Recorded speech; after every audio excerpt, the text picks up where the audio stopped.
Malegaon Samajwadi party की तरफ से ये था कि महाराष्ट्र में जिस तरह से सियासत हो रही है और जिस तरह से जुल्म और नाइंसाफी के खिलाफ बोलने वाले लीडर अबू आसिम आजमी साहब को सस्पेंड किया गया इस बजट अजलास से, उसके विरोध में कि वो सस्पेंशन ऑर्डर वापस लिया जाए। हम देख रहे हैं कि मुल्क में महापुरुष और मुल्क का हीरो कौन, इस ताल्लुक से एक बहस छिड़ी हुई है और टारगेट सिर्फ और सिर्फ मुसलमानों को बनाया जाता है।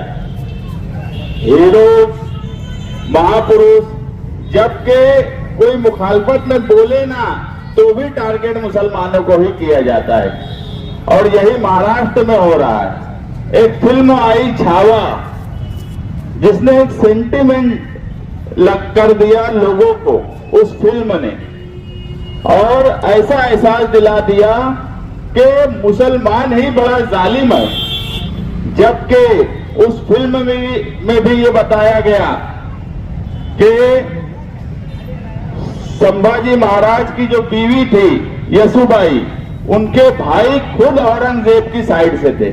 अगर वो धर्म की लड़ाई होती तो उनके ही भाई, सगे भाई, वो औरंगजेब की साइड से क्यों होते? वो धर्म की लड़ाई नहीं थी, वो राजपाट की लड़ाई थी। हम औरंगजेब की बादशाहत सही थी, गलत थी, उस पर हमारी बहस ही नहीं है। हमारी बहस इस पे है कि इस मुल्क का हीरो कौन, इस मुल्क का महापुरुष कौन। और वो लोग, हमने इस मुल्क में हमेशा, हमने कभी मुगल बादशाह को अपना महापुरुष या हीरो नहीं बताया। हमने किसे अपना हीरो बनाया? गांधी को अपना हीरो बनाया, अंबेडकर को अपना हीरो बनाया, मौलाना अब्दुल कलाम आजाद को अपना हीरो बनाया, मोहम्मद अली जौहर को अपना हीरो बनाया, भगत सिंह को अपना हीरो बनाया, बोस को अपना हीरो बनाया। हम जो है आजादी हमको जिसने दिलाई, हमको इस बहस में भी नहीं पड़ना है कि मुगल बादशाह कितनी अच्छी थी या मुगल बादशाहों के टाइम ये मुल्क सोने की चिड़िया था क्या कि अंग्रेज यहां आए। बहस उस पे भी हमारी नहीं है। हमारी बहस इस पे है कि समाजवादियों को आरएसएस और बीजेपी वाले सिखाएंगे कि मुल्क का हीरो और बादशाह कौन। जिनके आरएसएस के हेडक्वार्टर में आज तक गांधी की फोटो नहीं लगी, जिसे इस मुल्क का सबसे बड़ा हीरो हम मानते हैं, वो हमें सिखाएंगे कि इस मुल्क का हीरो कौन होना चाहिए, इस मुल्क का महापुरुष कौन होना चाहिए। सिर्फ कुछ मामूली सी बात को बहाना बनाकर, और अगर किसी मुस्लिम लीडर ने वो बात बोल दी तो उसको मीडिया में इस तरीके से हाईलाइट किया जाता है कि 4-4, 6-6 दिन उस पर सिर्फ बहस होती है और ऐसा बताया जाता है कि किसी का अपमान कर दिया गया, जबकि अबू आसिम आजमी साहब ने किसी का अपमान नहीं किया। हमेशा से उनका तो खुद जो कॉन्स्टिट्यूंसी है वो शिवाजी नगर है। जो शिवाजी नगर कॉन्स्टिट्यूंसी से 4 बार एमएलए बनकर आए, उनको कोई बताएगा कि शिवाजी महाराज के सम्मान में क्या बोलना चाहिए और क्या नहीं बोलना चाहिए, ये उनको बताने की जरूरत ही नहीं है। वो इस मुल्क के, इस रियासत के जो हीरोज हैं उनका सम्मान करना जानते हैं और हमेशा उनका सम्मान किए हैं। मगर सिर्फ एक हालात सियासी बनाने के लिए जो सेकुलर पार्टियां भी थी, उद्धव ठाकरे, कांग्रेस पार्टी, इनको भी ऐसा लगने लगा कि एक मुद्दा मिल गया है वापस हिंदुत्व पे आने के लिए। जितना पोजीशन वाली पार्टियां नहीं बोल रही हैं, उतना अपोजिशन वाली पार्टियां बोल रही हैं। ये देश देख रहा है, ये शहर देख रहा है, अक़लियत देख रही है कि जब जब किसी पार्टी में किसी मुसलमान लीडर ने कोई बात बोला है तो इस मुल्क की सेकुलर पार्टियों ने अपना दामन बचाने का काम किया है। मगर यहाँ बैठे हुए तमाम ही समाजवादी के वर्कर और जिम्मेदारान इस बात से जरूर खुश होंगे और मैं उन्हें मुबारकबाद दूंगा कि आपका राष्ट्रीय नेता अखिलेश यादव उसने साफ साफ आकर अबू आसिम आजमी के साथ खड़ा हुआ। ऐसा लीडर आपका राष्ट्रीय अध्यक्ष है। समाजवादियों को फक्र होना चाहिए कि आप उस पार्टी में हो कि जिसके राष्ट्रीय अध्यक्ष ने अपना दामन बचाने का काम नहीं किया, अपने लीडर के साथ खड़ा रहा। नहीं तो आजकल एक अच्छा फैशन चला है कि मुसलमान अगर पार्टी में कोई लीडर कुछ बोल दे तो उनके राष्ट्रीय लीडर बोल देते हैं कि वो उनका पर्सनल स्टेटमेंट है, हमारा उससे कोई ताल्लुक नहीं। हम ऐसी पार्टी के साथ नहीं है, इस बात का भी हमें फख्र है। इसलिए महाराष्ट्र में हमने सबसे पहले अबू आसिम आजमी के साथ खड़े रहने का ऐलान किया कि हम उस पार्टी से ताल्लुक रखते हैं। हम हमेशा से मालेगांव शहर हो या फिर रियासत हो या मुल्क हो, जब जब किसी पर जुल्म हुआ है या नाइंसाफी हुई है तो ये शहर उसके लिए खड़ा हुआ है। मालेगांव शहर की आवाम उनके लिए खड़ी हुई है। यही बताना हमारा मकसद था कि हम इस जुल्म और नाइंसाफी के खिलाफ है। जो आदमी आज आप देखेंगे पूरे महाराष्ट्र में अकलियत, पिछड़े या जिनके साथ जुल्म हो रहा है, उनकी आवाज अगर असेंबली हॉल में कोई है तो सिर्फ और सिर्फ अबू आसिम आजमी साहब है। उसके अलावा कोई दूसरा आदमी नजर नहीं आता। और ऐसे आदमी को सस्पेंड कर देना, उसकी आवाज को दबाना, ये कहीं न कहीं जुल्म और नाइंसाफी हो रही है। मुल्क कानून से चल रहा है या अगर ये मानते हैं कि औरंगजेब हिटलर था या उसके फैसले जो थे वो बादशाह वाले हैं, हिटलर शाही थे, तो आप तो लोकशाही में वैसे फैसले कर रहे हो, आप तो जमहूरियत में वैसे फैसले कर रहे हो कि किसी की विधानसभा के बाहर बोली हुई बात, वो भी ऐसी बात नहीं जिससे किसी का अपमान हुआ हो, ऐसे इंसान को आप सस्पेंड करते हो। उसने विधानसभा में भी वो बात नहीं बोली तो आप कानून नहीं चला रहे हो, आप कहीं ना कहीं डंडा लेकर बैठे हो, आप कानून को किनारे रखकर काम कर रहे हो। ये इस मुल्क और इस महाराष्ट्र रियासत के लिए बराबर बात नहीं है। बोलने का हक, बोलने की आजादी सबकी है। अगर कोई किसी महापुरुष का अपमान करता है, वो किसी भी धर्म और मजहब का हो, तो वो हम भी कभी बर्दाश्त नहीं करते। मगर सिर्फ बोलने की आजादी पर पाबंदी लगा देना, नजरियात और विचारधारा पर पाबंदी लगाना, ये इस मुल्क और इस रियासत में अब शुरू हुआ है, जिसकी जितनी मजम्मत की जाए कम है। हम इस तरह के नजरियात, इस तरह की विचारधारा, इस तरह से किसी और विचारधारा को दबाने वाले लोगों की भी मजम्मत करते हैं कि वो इस मुल्क में आजादी के साथ रहने दे, आजादी के साथ बोलने दे। हमें इस मुल्क ने आजादी दी है, हमें बोलने की भी आजादी है, खाने पीने की भी आजादी है, रहने सहने की भी आजादी है। मगर छोटी छोटी बात, अगर सस्पेंशन करना ही था तो नीतीश राणे का सस्पेंशन क्यों नहीं किया? जो गैर कानूनी बात भी बोलता है, जो हर वक्त ऐसे माहौल बनाता है कि इस मुल्क में और महाराष्ट्र में लॉ एंड ऑर्डर खराब हो, जो आदमी खुल्लम खुल्ला बोलता है कि मस्जिद से निकाल कर मारेंगे, ये कर डालेंगे, ऐसा करेंगे, जो कानून के दायरे में भी नहीं रहता उसको बीजेपी सरकार मंत्री पद देती है। जो दूसरे मजहब के महापुरुषों का अपमान करते हैं उनको बीजेपी गले लगाती है। ये बीजेपी की दोहरा नजरिया है जिसको बंद करने की जरूरत है। आज महाराष्ट्र, खासतौर से महाराष्ट्र एक कमर्शियल स्टेट है, मुल्क में सबसे बड़ा जीडीपी का स्टेट है। मगर यहाँ की खास बात यही थी कि इस रियासत में कभी हिंदू मुसलमान या भेदभाव जातिवाद का राजकारण नहीं पनपता था। मगर धीरे धीरे वो सियासत भी पनप रही है। कहीं न कहीं ये रियासत के कमर्शियल और रियासत की मजबूती के लिए मुस्तकबिल में अच्छा नहीं माना जाएगा। आप इस रियासत में सबको रहने का, सबको बसने का मौका दो, हमें भी बोलने का मौका दो। किसी की आवाज को दबाने की जरूरत नहीं है इस रियासत में। हम अभी शान हिंद आपको बताएंगे कि हमारी डिमांड क्या क्या है, वो आपके सामने बात रखेंगी। बस मेरा इतना ही बोलना है कि अबू आसिम आजमी साहब ने ऐसी कोई बात नहीं बोली थी कि जिनकी वजह से उनको सस्पेंड किया जाए और उनको तरह तरह से धमकी दी जा रही है। मुख्यमंत्री बोलते हैं कि 100% उनको जेल में डाल देंगे। आप सिर्फ इसलिए कि वो मुसलमानों के लिए बोलते हैं, वो जुल्म के खिलाफ बोलते हैं, इसलिए जेल में डालने की बात करते हो, सस्पेंड करने की बात करते हो। मैं मालेगांव शहरियान से इस मौके पर और एक बात कहूंगा कि आप एक बात देखिए कि इस मुल्क में एक पार्टी का एक लौता एमपी भी है और जिसके बारे में तरह तरह की बातें बोली जाती है। आज तक पार्लियामेंट में बाहर वो और उनके भाई कोई भी बयान देते हैं तो मुझे बताओ बीजेपी कोई कार्रवाई क्यों नहीं करती? वो उनके मजहबी राम और सीता के बारे में बोलने के बाद भी बीजेपी अगर उन पर कोई कार्रवाई नहीं करती तो इसका क्या मतलब है? इसका क्या मतलब लिया जाए?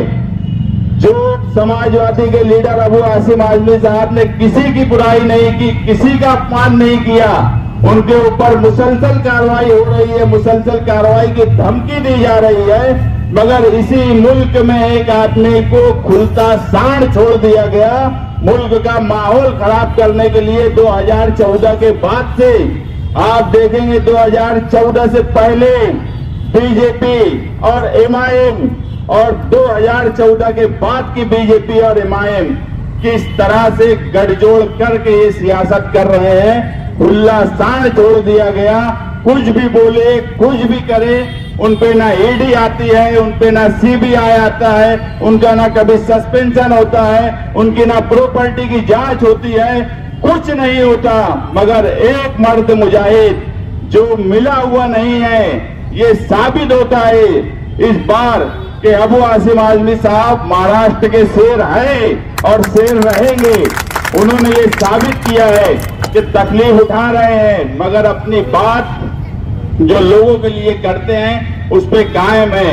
अब ये फैसला इस मुल्क के मुसलमानों को करना है कि कुछ लोग किस तरह से सियासत करके, हमने हमेशा यही बोला कि हम उसी पार्टी के साथ रहते हैं जो सेकुलर है। हमारा लीडर अखिलेश यादव है, हमने किसी मुसलमान को लीडर नहीं बनाया क्योंकि हम जानते हैं कि हम यहाँ माइनॉरिटी में हैं, हमें सेकुलर पार्टियों के साथ रहने की जरूरत है। और आज इस मुल्क की जरूरत फिरका परस्त पार्टी हो, मेजॉरिटी की हो कि माइनॉरिटी की हो, फिरका परस्त पार्टी दोनों भी मुल्क के लिए बहुत ही तकलीफ दे और हानिकारक साबित होंगी। इस मुल्क के लिए, इस मुल्क की भलाई के लिए अगर कोई पार्टियां आगे आ सकती है तो सिर्फ सेकुलर पार्टियां आ सकती है, सेकुलर विचारधारा के लोग आ सकते हैं। उन्हीं के हाथ में मुल्क की भाग दौड़ जाना चाहिए और इस तरह से जो मिली जोड़ इस मुल्क में हिंदू मुसलमान की जा रही है, इसको बंद होने की जरूरत है। हम आज के धरने से यही मांग करेंगे कि अबू आसिम आजमी साहब जो हैं उनके ताल्लुक से जो भी सरकार ने फैसला किया है वो उस पर दोबारा गौर करें। शुक्रिया, जय हिंद।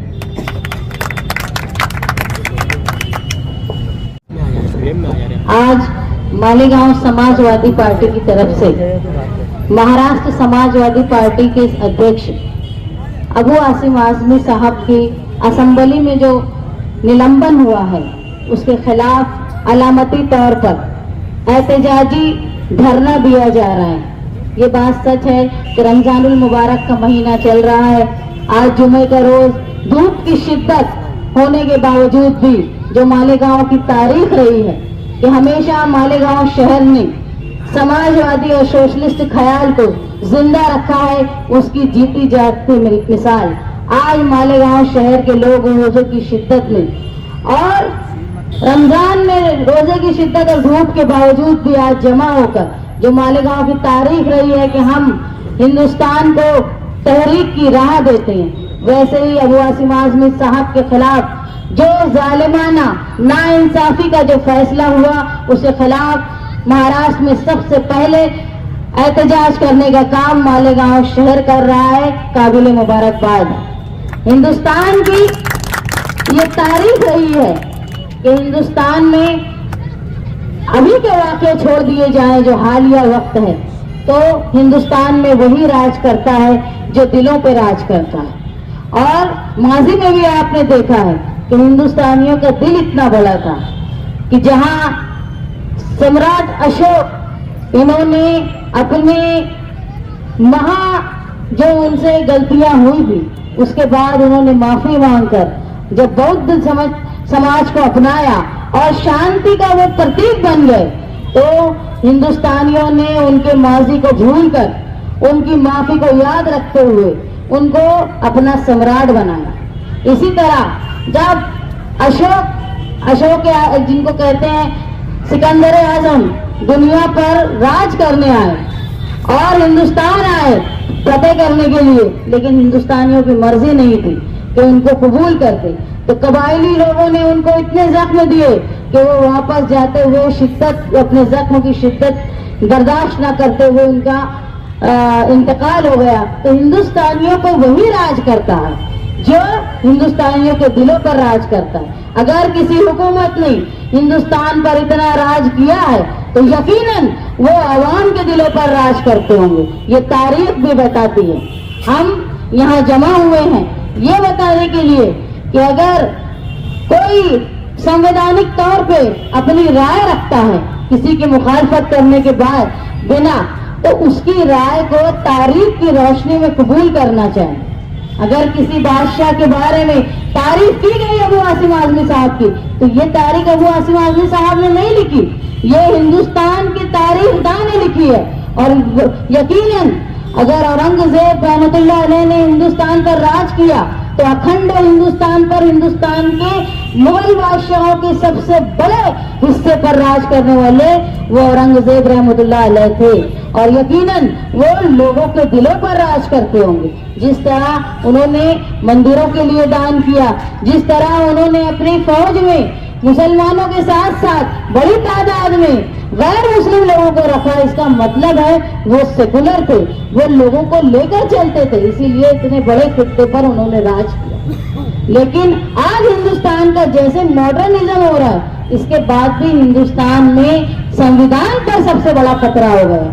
यहाँ ऐसा हो गया है कि हमारा मुल्क ऐसा था जहाँ राम की पूजा करने वालों को भी कबूल किया जाता था, और यही ऐसा भी है कि उज्जैन, मंदसौर, कर्नाटक, आंध्र प्रदेश और कई इलाके ऐसे हैं जहां रावण की पूजा करने वाले हैं उनको भी कबूल किया जाता है। लेकिन ऐसा हो गया अगर कोई मुसलमान बादशाह हो या नाम हो, कोई रहम दिल हो या वाकई कोई वली भी हो, आज के वक्त में सिर्फ मुसलमान का फेवर करना, उनकी तारीफ करने को लोग मुखालफत में खड़े हो जाते हैं। बड़े दुख की बात है, ऐसे ही बाबा साहब अम्बेडकर के उसूलों पर जो हमारा संविधान बना है आज वो खतरे में है। हम समाजवादी अपने आप को बहुत खुशनसीब मानते हैं कि जिस तरह बाबरी मस्जिद की शहादत के वक्त कार सेवकों पर रोकने का काम समाजवादी ने किया था, आज वैसे ही अगर किसी पर गलत बयानी की जा रही है तो आज भी समाजवादी खड़े होकर अबू आसिम आजमी साहब जुल्म के खिलाफ आवाज उठाते हैं। काबिल मुबारकबाद है। और जहां पार्टी के लोग वोट लेने के लिए पार्टी के सरबराह अपने लीडर के रियासती लीडर की बातों को झटक देते हैं, वहां अबू आसिम आजमी साहब की बातों को अखिलेश यादव ने कबूल किया। याद रखो, अखिलेश यादव वो है जहां वो योगी से लड़ाई कर रहे हैं, फिरका परस्ती का जो मम्बा बना हुआ है, लेकिन वहां भी उन्होंने अपनी वोट की सियासत को किनारे रखते हुए उन्होंने अपने लीडर, रियासती लीडर की बातों को कबूल किया। यही है सच्चे समाजवादी। और मालेगांव की भी तारीख रही है कि सोशलिस्ट और समाजवादी जहनियत के लोग यहाँ रहे हैं। वक्ती तौर पर अगर फिरका परस्ती का दौर जिस तरह हिंदुस्तान में भगवा फिरका परस्ती हो गई है, वहां जहां कसीर आबादी में मुसलमान है वहां सफेद पोस्ट फिरका परस्ती भी हो गई है। लेकिन याद रखें, ये तरीका जो है वो हमारे लिए मुस्तकबिल में खतरनाक साबित होगा। जिस तरह आरएसएस के लोग गांधीयाई उसूल को पसंद नहीं करते, जिस तरह आरएसएस के लोग बाबा साहेब अम्बेडकर के संविधान को पसंद नहीं करते, उसी तरह कुछ लोग ऐसे भी हैं जो मजहब का चोला पहन के आरएसएस की पॉलिसी को चला रहे हैं। आज जरूरी ये है कि हिंदुस्तान में रहते हुए हम भाईचारगी से रहें। जहां हम औरंगजेब रहमतुल्लाह अलैह को अपना आइडियल और अपना हिंदुस्तान का एक अजीम बादशाह मानते हैं, वहीं हम शिवाजी महाराज को भी एक महाराज के अजीम बादशाह मानते हैं और वहीं हम सम्राट अशोक को भी अजीम बादशाह मानते हैं। ये हिंदुस्तान मजहब की बुनियाद पर नहीं, इंसान ये यहाँ पर हुकूमत करने के तरीके की वजह से लोगों को पहचाना जाता है।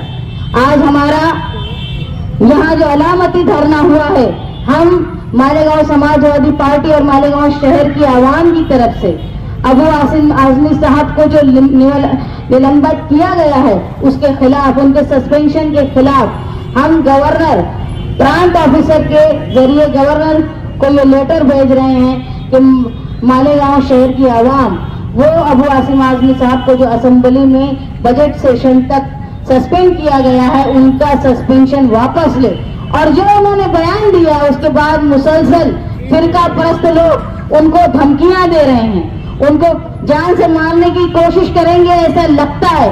तो हुकूमत महाराष्ट्र उनको जेड कमांडो फोर्सेस का सिक्योरिटी दे, ये डिमांड हम लोग मालेगांव शहर की तरफ से कर रहे हैं। हम उम्मीद गवर्नर से कर रहे हैं और ये हम उम्मीद करते हैं कि आज भी हिंदुस्तान और महाराष्ट्र जो है वो संविधान पर चलता है। अगर असेंबली के बाहर की गई बातों को असेंबली में फिरका परस्तों के दबाव में लिया जा रहा है, उस पर अमल किया जा रहा है, तो जरूर महाराष्ट्र के गवर्नर जो हैं वो इस बात की वो निशानदही करेंगे कि गैर संवैधानिक हरकत हुई है, इस हरकत को खत्म करेंगे और वापस अबू आसिम आजमी साहब की रुकनीयत को बहाल करेंगे। क्योंकि आज सिर्फ महाराष्ट्र को नहीं बिलखुसूस मालेगांव को अबू आसिम आजमी साहब की ऐवान में रहना बहुत जरूरी है। उन्होंने हमसे मालेगांव शहर के जो हालात थे, एसआईटी और मालेगांव शहर में जो गिरफ्तारी हो रही है बिला वजह रोहिंग्याई और लोगों को कहकर बांग्लादेशी कहकर इसके खिलाफ वो आवाज उठाने वाले थे, आज हमारे लिए दुख की बात है कि वो ऐवान में नहीं है, वरना वो जरूर आवाज उठाते।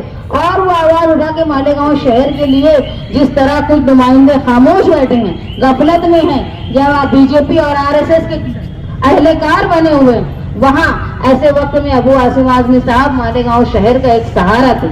हम जरूर उनके लिए कोशिश करेंगे, गवर्नर साहब से मांग करेंगे और आगे जब जब जरूरत पड़ेगी ताकि मालेगांव शहर की तरफ से वो नुमाइंदगी करे, ऐसे हम अपील करते हैं गवर्नमेंट से और गवर्नर से। आप लोग तमाम यहाँ आए, अभी तहसीलदार साहब आए हैं, हम उनको निवेदन दे रहे हैं कि वो ये निवेदन जो है प्रांत कार्यालय से गवर्नर साहब तक पहुंचाएं, जिसके जरिए जो उनकी कैंसिलेशन किए जाए, उनकी मेंबरी जो बजट सेशन तक हो रही है उसको रद्द की जाए। बहुत बुरी बात है, ये जमहूरियत के खिलाफ की बात है, जमहूरियत का ये तो खून है। आज अबू आसिम आजमी पूरे महाराष्ट्र के माइनॉरिटी की नुमाइंदगी करता है। आज अबू आसिम आजमी एक माइनॉरिटी की आवाज है पूरे महाराष्ट्र के अंदर। आज बजट अजलास के अंदर जहाँ पे पूरे महाराष्ट्र के अकलियती का सवाल था, जहाँ बजट डिस्ट्रीब्यूशन होना चाहिए था, जिसमें हमारा शहर भी आता है, हमारे शहर के हमारे जो लीडरान है मुस्तकिम डिग्निटी हो के चाहने हिंद हो, हमारे शहर के लिए बजट का उनको लेटर भी दे के आए थे कि हमारे शहर के लिए कितना बजट चाहिए डेवलपमेंट के लिए। आज सारी बातें हमारी तरीके धरी रह गई। आज अबू आसिम आजमी को इतने बड़े अजलास से सस्पेंड किया। सस्पेंड करने की कोई वजह भी होना चाहिए था। आज महाराष्ट्र के अंदर जो कोलटकर है, राहुल शोलापुरकर है, ये दिन रात छत्रपति शिवाजी महाराज के खिलाफ बोल रहे हैं, संभाजी महाराज के खिलाफ बोला जा रहा है, उनके ऊपर कोई कार्रवाई नहीं हुई।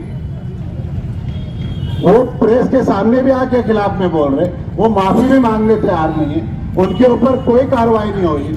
मगर एक सेकुलर लीडर, सेकुलर पार्टी का सेकुलर लीडर ने एक सच बात बोली, और वो भी नॉमिनेट ऑफ द रिकॉर्ड बात, कोई सेशन के अंदर भी नहीं बोला, कोई प्रेस कॉन्फ्रेंस में भी नहीं बोला। एक चलते चलते किसी ने प्रेस वाले ने पूछा, वो बात का इतना बड़ा बतंगड़ बना के पूरे महाराष्ट्र में उसके खिलाफ एहतजाज किया जा रहा है।